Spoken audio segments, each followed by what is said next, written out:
In this video, we explore the disturbing story of Shelley Nance, a heartbreaking tale of jealousy, manipulation, and murder that will leave you stunned. This is the deadly jealousy behind obsessed roommates and the shocking murder of Shelley Nance. Born and raised in the small Texas town of Italy, Samantha Shelley Nance quickly gained a reputation for her artistic talent and warm personality. From an early age, Shelley showed a passion for art and creativity, filling sketchbooks with drawings that reflected her vivid imagination and keen attention to detail. She grew up in a tightly knit community. Her family wholeheartedly supported her artistic ambitions, encouraging her to work diligently and frequently participate in school art contests and local art exhibitions. Proud of her many achievements, her parents motivated her to pursue fame in the art world. Shelley's skills flourished even more during high school, earning recognition from both teachers and friends. Those who knew her described her as friendly, determined, and ambitious, with a positive energy that uplifted everyone around her. Beyond art, enjoyed music, traveling, and spending quality time with her family and friends. She constantly sought inspiration from the world around her. After high school, Shelley aimed to attend college and was accepted into the Art Institute of Dallas, marking a significant step toward achieving her dreams. Transitioning from a small town to a bustling city was both thrilling and challenging, but she remained optimistic about the change. Shelley quickly adapted to her new environment, focusing on her studies and forming close bonds with classmates who shared her passion for art. At the Institute, Shelley dedicated herself to honing her skills in computer design and traditional art. Her professors recognized her hard work and talent, often commending her creativity and dedication. She gained recognition for her distinctive art style, which blended classic techniques with modern digital method. Outside of classes, explored Dallas's vibrant art scene by visiting galleries and drawing inspiration from the city's rich culture. Ashal Vera, a fellow student and one of Shelley's closest friends, lived with her in the same apartment. As they faced the challenges of college life together, their friendship grew even stronger. Ashley often reflected on how kind Shelley was, always encouraging and supporting them no matter how difficult things became. Despite the demands of her studies, Shelley was committed to maintaining balance by attending social events and staying connected with her family back home. Alongside her school life, Shelley was in a healthy relationship with Nathan Shuck, another student at the Institute. They shared a deep passion for art and spent hours discussing their creative ambitions. Friends and classmates frequently saw them at college events, collaborating on projects and dreaming about turning their artistic interests into careers. However, Shelley's life wasn't without difficulties. As she pursued her goals, minor issues began to surface within her social circle, particularly in her relationship with Nathan. Some peers noticed that Nathan's roommate, Daniel William, was displaying unexpected possessiveness and jealousy. At first, Daniel appeared to be a quiet and reserved individual. However, over time, his behavior toward Shelley grew increasingly troubling.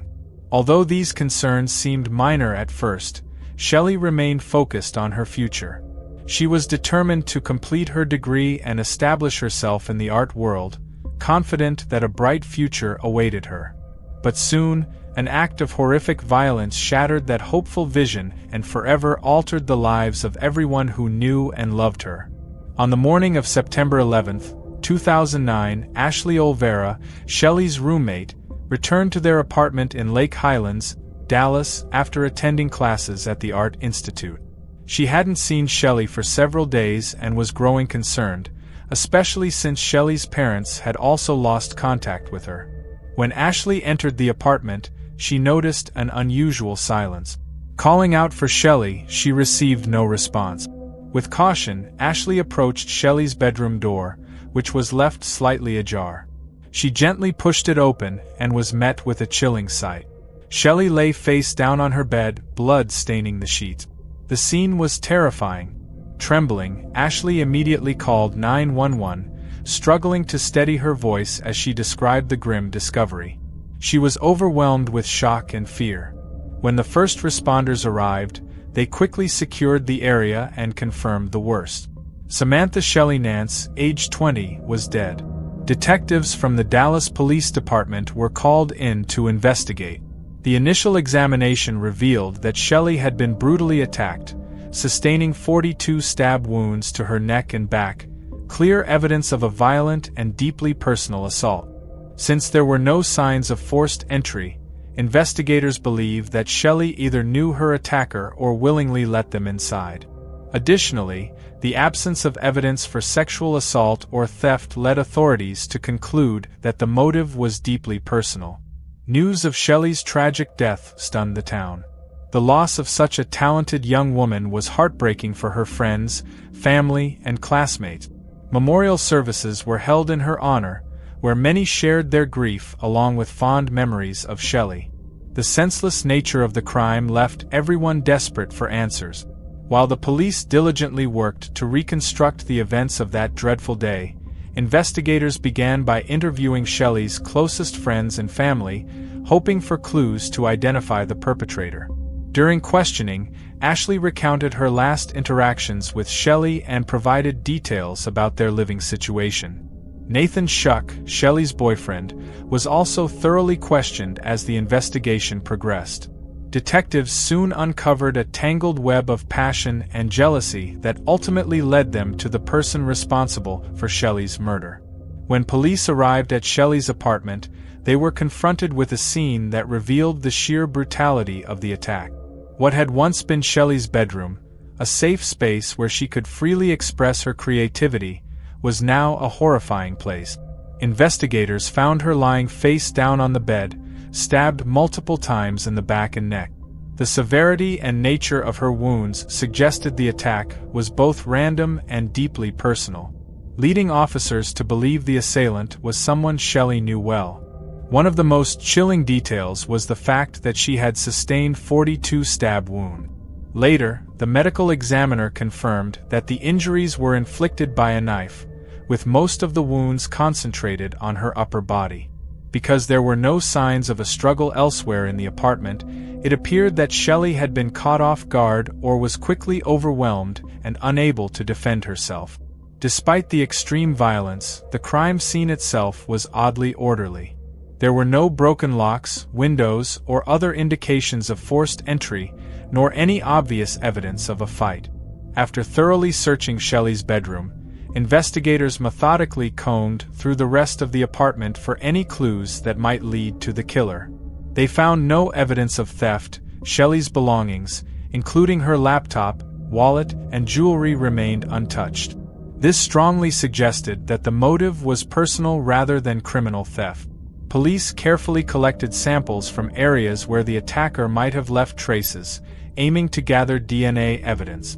A crucial piece of evidence was a small, bloody footprint discovered near Shelley's bedroom door. Upon examination, it didn't match Shelley's shoe size, leading investigators to believe it belonged to the perpetrator. Another disturbing find was a torn plastic Ziploc bag in a nearby trash can, which appeared to contain Shelley's blood and hair. This unsettling discovery raised questions about whether the killer had taken something from the crime scene and, if so, why? Because there were no signs of forced entry. Police considered the possibility that Shelley had willingly let her attacker inside. Their focus quickly shifted to her close friends, acquaintances, and romantic relationship. As they began investigating her personal connections, Nathan Shuck, Shelley's boyfriend, became an immediate person of interest. Since Nathan spent a lot of time at the apartment, officers wondered if tensions between them might have escalated. While forensic experts continued their analysis, detectives interviewed Shelley's friends and neighbors. It was confirmed that Shelley had been seen alive the night before, and no one reported any obvious issues. However, one neighbor mentioned seeing a suspicious individual lingering near the apartment complex on the night of the murder. Although the description was vague, a man of average build dressed in dark clothing, it provided police with their first potential lead. At the police station, Ashley Olvera, Shelley's roommate, provided a timeline of events leading up to the discovery of the body. Having been out of town for several days, she immediately sensed that something was wrong upon her return. The apartment was unusually quiet, and Shelley hadn't responded to any calls or texts, which deeply worried Ashley. She mentioned that while Shelley's relationship with Nathan was generally positive, there was a troubling tension between Nathan and his roommate, Daniel William. Daniel, a quiet and reserved individual living with Nathan, had shown an unsettling interest in Shelley. Friends noticed he often watched her from a distance and seemed jealous of Nathan's connection with her. Ashley revealed that Shelley had confided in her about feeling uncomfortable around Daniel more than once, but she chose to overlook it to avoid causing conflict between Daniel and Nathan. With these new revelations, the police began shifting their focus. Daniel had always been present, but perhaps his silence masked a darker obsession. Had his feelings for Shelley turned dangerous? As forensic results arrived, the police uncovered findings that would shock even seasoned detectives. As they delved deeper into Shelley's life, their investigation concentrated on those closest to her, starting with her boyfriend, Nathan Schuck. Nathan appeared visibly shocked upon learning about Shelley's death, but fully cooperated with the police. He provided a detailed timeline of his whereabouts on the night of the murder, stating he had been out with friends before returning home with his roommate, Daniel William. Despite Nathan's distressed demeanor and willingness to assist, investigators proceeded with standard protocol. They reviewed his phone activity, social media presence, and messages exchanged with Shelley for any indications of conflict. Nathan acknowledged that they occasionally argued, but insisted it was typical for any couple. He maintained that their relationship was caring and supportive.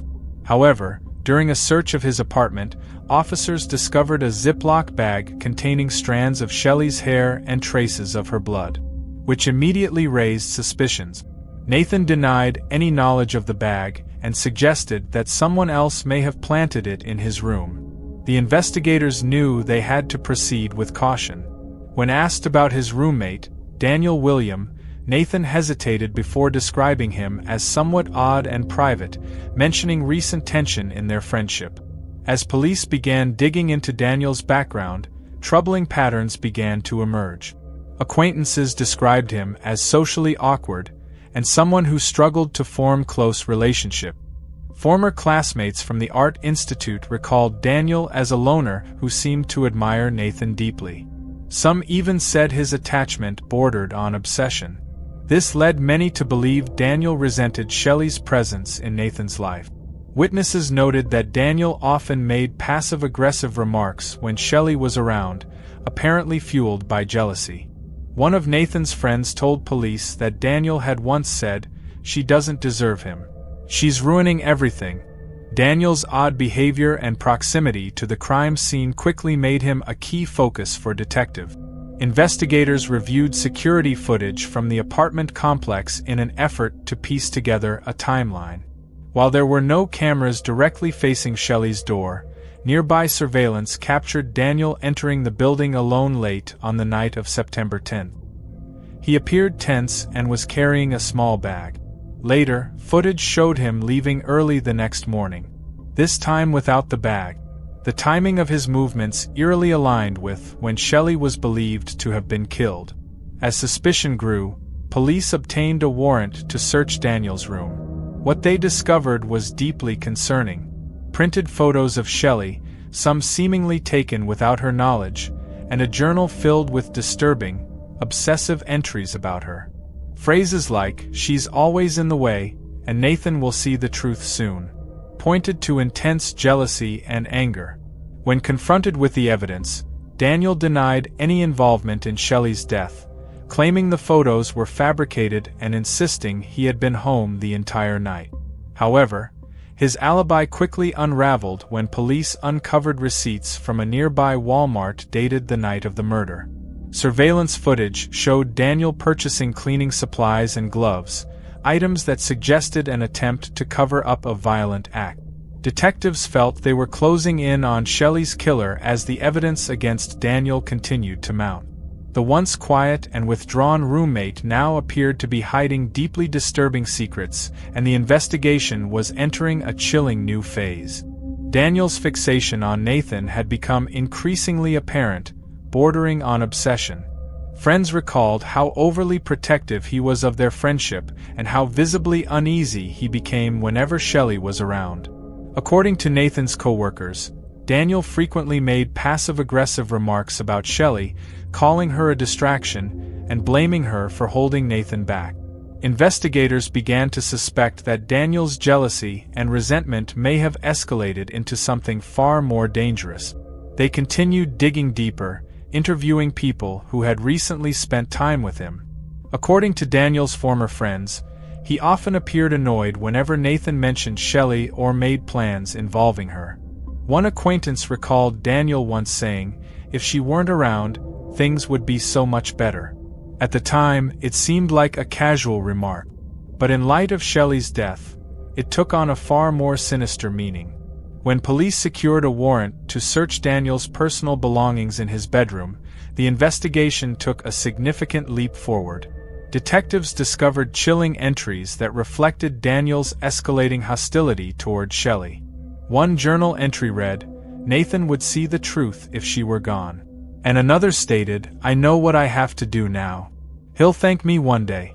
These chilling lines revealed the mindset of a man consumed by jealousy, someone who viewed Shelley as an obstacle and was desperate to remove her from Nathan's life. As investigators took a closer look at Daniel's actions on the night of the murder, even more damning evidence came to light.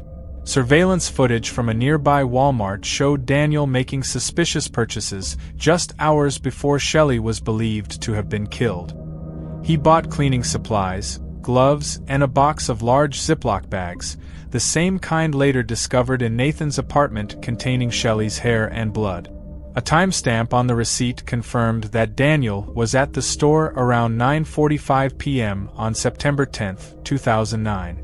Investigators suspected that after buying the items, Daniel waited for the right moment to carry out his plan.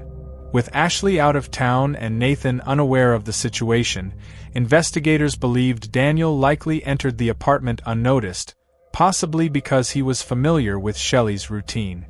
They suspected that Shelley either let him in willingly, not seeing him as a threat, or that Daniel used a spare key Nathan kept in the apartment. Soon, a critical piece of physical evidence surfaced. A pair of sneakers retrieved from Daniel's closet tested positive for Shelley's blood, despite his efforts to clean them. Luminol revealed traces that further linked him to the crime. When confronted with the findings, Daniel continued to deny any involvement, claiming the stains were unrelated to Shelley. Still, investigators felt they had gathered enough evidence to formally charge him with her murder. The case against Daniel was quickly solidifying, and what had initially seemed like a tragic, senseless death was now emerging as a calculated act driven by obsession and jealousy.